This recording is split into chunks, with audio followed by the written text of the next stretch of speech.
ইয়ালামু খাইনাতাল আ'ইউনি ওয়া মা তুখফিস সুদূর। আমার আল্লাহ পাক রব্বুল আলামিন বলতেছেন যে মানুষ সামান্য চোখ দিয়ে যদি খেয়ানত করে, ওই খেয়ানতের বিষয়টাও আমি আল্লাহ পাক রব্বুল আলামিন অবগত। মানেটা কি? হযরত ইবনে আব্বাস রাদিয়াল্লাহু আনহু, ইবনে কাসির তাফসীর ইবনে কাসিরের মধ্যে এই আয়াতের ব্যাখ্যায় হযরত ইবনে আব্বাস রাদিয়াল্লাহু আনহু বলেন যে এই ইয়ালামু খাইনাতাল আ'ইউনি ওয়া মা তুখফিস সুদূরের ব্যাখ্যাটা কেমন? ব্যাখ্যাটা হলো, উনি বলতেছেন যে কোন একদল পুরুষ তারা এক জায়গায় বসে আছে, যেমন এই দোকানে বসে আছে একদল পুরুষ।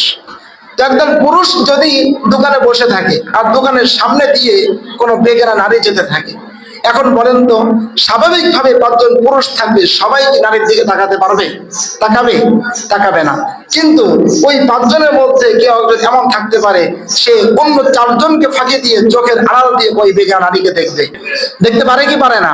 তো ইবনে আব্বাস রাদিয়াল্লাহু আনহু বলেন, এই যে চারজনের চক্ষু ফাঁকি দিয়ে একজন চোখের আড়াল করে ওই বেগা নারীকে দেখলো, দেখার পরে ইয়ালামু খাইনাতাল আ'ইউন ওয়া মা তুখফিস সুদূর, আল্লাহ পাক রব্বুল আলামিন শুধুমাত্র ওই যে চারজনের থেকে একজন চক্ষুকে আড়াল করে বেগা নারীকে দেখেছে, আল্লাহ পাক রব্বুল আলামিন তার আড়াল করা চক্ষুকে পর্যন্ত শুধু দেখে নাই, বরং যে অন্তরের মধ্যে যে কল্পনা করছে এই যে নারীটা হেঁটে যাচ্ছে, প্রথম নজরে দেখার পরে তার মনের মধ্যে কল্পনা এসছে না এই নারীটা এমন হতে পারে, এমন হতে পারে, কেমন হতে পারে? আল্লাহর কোরআন আর ইবনে আব্বাস রাদিয়াল্লাহু আনহু বলতেছেন আল্লাহ পাক রব্বুল আলামিন ওই বান্দার কল্পনা পর্যন্ত আল্লাহ পাক রব্বুল আলামিন অবগত আছেন। যে তুমি চারজনের চক্ষু ফাঁকি দিয়ে চোখের আড়াল করে আরেকজন বেগা নারীকে তুমি দেখছো আর মনে করছো ওরা চারজন দেখেনি বলে আমি আল্লাহ রাব্বুল আলামিনও দেখি নাই। না, তুমি আড়াল করে চক্ষুর খেয়ানত যে তুমি করেছো ওটা তো আমি জেনেছি, এরপরে তোমার মনের মধ্যে যে কল্পনা এসেছে খাইনাতাল আ'ইউন, ওই কল্পনা পর্যন্ত আমি আল্লাহ পাক রব্বুল আলামিন অবগত আছি। চোখের গুনাহ কি পরিমাণ যে এখন হচ্ছে, নাউযুবিল্লাহি মিন যালিক, আল্লাহ পাক রব্বুল আলামিন মাফ করেন। চোখের গুনাহ আমরা এমন কেমন যেন কবিরা গুনাহ, আল্লাহর কোরআনের এই আয়াতের সঙ্গে আমরা এমন ভাবে খেয়ানত এখন করছি, আমরা নিজেও এই পরিমাণ আমরা জানি না কি পরিমাণ খেয়ানত করছি। একজন যুবক একজন যুবতী অ্যান্ড্রয়েড ফোন আমাদের সকলেই ব্যবহার করতেছে, 12 বছর 14 বছরের পর থেকে সকলেই ব্যবহার করতেছে জেনারেশন। তারা ঘন্টার পর ঘন্টা নয়, তারা রাত 10টার সময় তাদের সূর্য ওঠে আর রাত 4টার সময় তাদের সূর্য ডুবে। এটা বর্তমান জেনারেশনের দিনের বেলা। হলো রাত 10টা থেকে 4টা পর্যন্ত, আর বাকি সময় তাদের কি রাতের মধ্যে থাকে।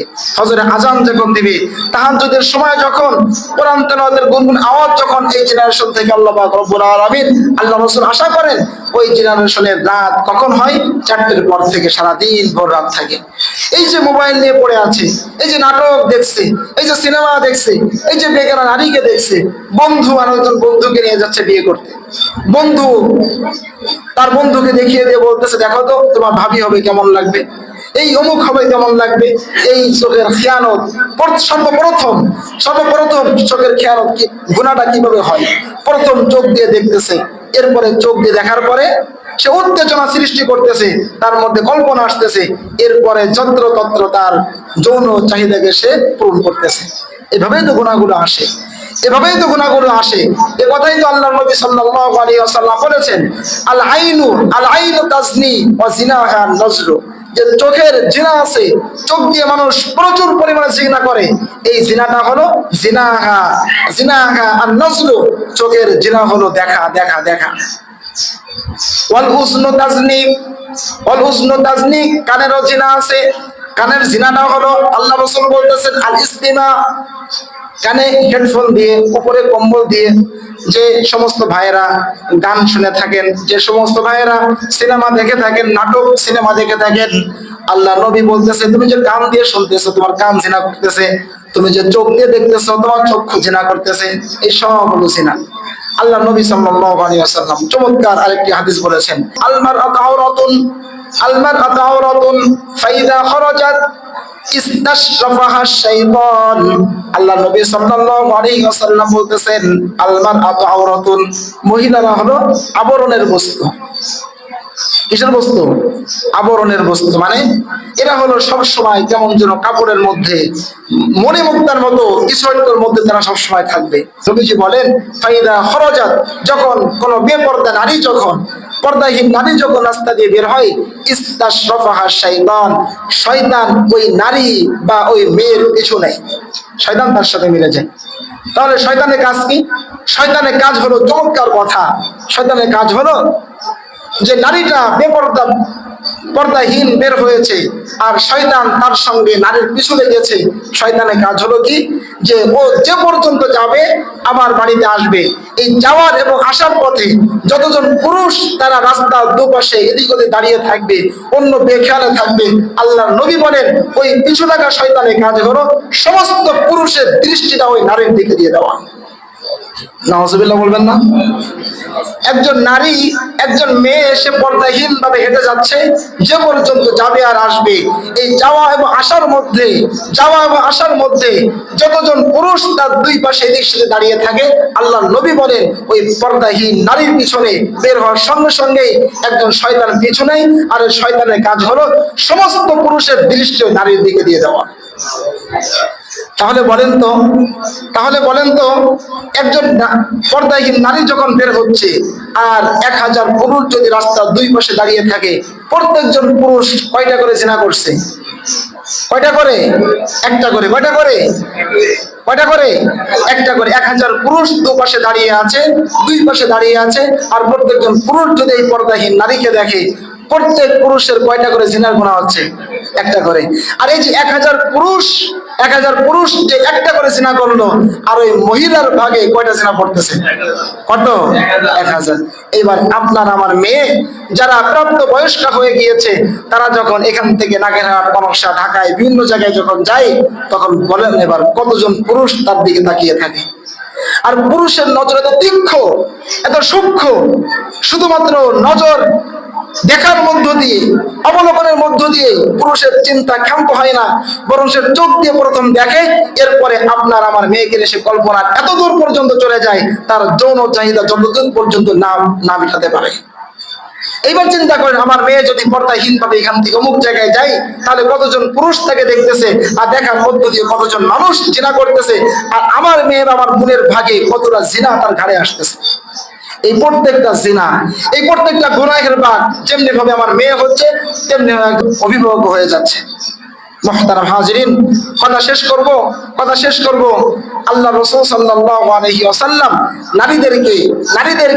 নারীদেরকে বলেছেন, তোমরা যখন বাইরে প্রয়োজনের জন্য বের হবে, না হলেই নয় পর্দার সঙ্গে বের হবে, এমনকি তোমরা ঘ্রাণযুক্ত পারফিউমও তোমরা মাখতে পারবে না। তাহলে পারফিউম কি মেয়েরা মাখতে পারবে না? অবশ্যই পারবে। পুরুষেরা হলো ওই সমস্ত পারফিউমস ব্যবহার করবে যেগুলোতে প্রচুর পরিমাণ ঘ্রাণ আছে, আর নারীরা হলো ওই সমস্ত পারফিউমস ব্যবহার করবে যেগুলোর মধ্যে শুধুমাত্র কালার আছে কিন্তু বিন্দুমাত্র ঘ্রাণ নাই।